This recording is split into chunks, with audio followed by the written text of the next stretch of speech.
the Gospel of Luke and Acts does not teach that the death of Jesus was, I said it a little while ago, for sins. What's the term? Remission of sin? No, the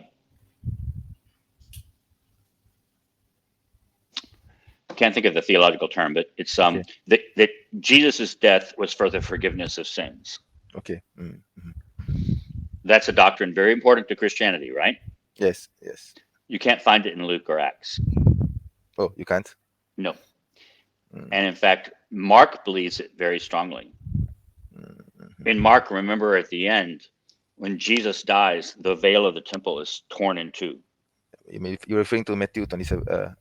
Sorry, that's Matthew. Sorry, Mark. I'm not sure. It's both, because both, Matthew copies it from Mark. Matthew. That is in Matthew 27. Yes, and it's in Mark also. Okay. All right. Try to find it in Luke. Okay. It's not in Luke.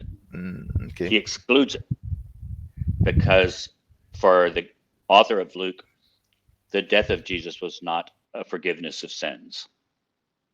It was a prophetic example of the dying of a noble prophet. Okay. That's interesting. That's entirely opposite Paul's theology. Paul's theology is firmly with Mark and Matthew. Yes. That the death of Jesus was atonement. That's the word I was looking for. Atonement. Yes. Atonement. The death of Jesus is an atonement for sins. For Paul and Mark and Matthew, but not Luke. See, this is kind of the way that we scholars deal with stuff. We look for the tiniest details. And that way we can kind of make guesses about, okay, who used what? Who copied what? Yeah, from what I understand, Matthew and Luke copied from Mark. Is that correct? I mean, I don't know whether Matthew and Luke both copied from Mark. Okay, and so that's why it's important that Matthew used the atonement, and he totally buys the atonement doctrine from Mark. And it's not in Luke. Why is it gone from Luke? Probably because the author of Luke didn't agree with the theology. He didn't agree with it. He didn't agree with it.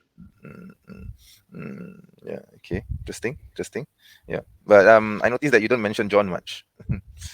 Well, John is just so different. I mean, I don't think we have any evidence. I don't think we have firm evidence that John knew the other Gospels.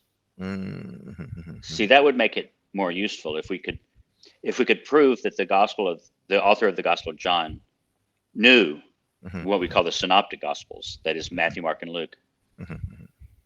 Then we would have a lot better clue into why the Gospel of John was written like it was written.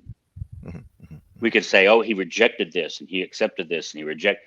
But most of us are not sure that we even know that he knew them. Okay. I think he did. I think he knew the Synoptic Gospels, but just had his own independence from them. Okay. All right.